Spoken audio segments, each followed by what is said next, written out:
হ্যাঁ রে, চোরে দেখ, আমার সব লাউ চুরি করে নিয়ে গেছে।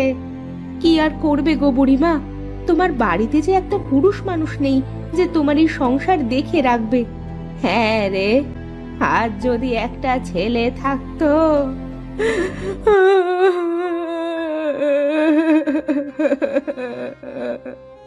কান্না করো না গো বুড়িমা, ধৈর্য ধরো, দেখবে ওপরওয়ালা ঠিক ওই চোরের বিচার করবে।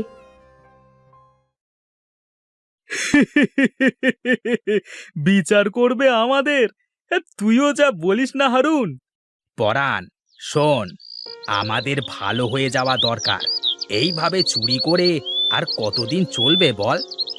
আরে শোন শোন, আর একটা বড় দাও মারতে পারলেই ছেড়ে দেব।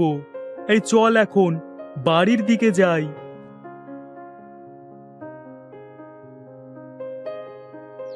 তুমি কান্না করো না গো ঠাকুমা, শোনো, তুমি আজ এই পুকুরে 3 বার কলসটা ডুবাবে।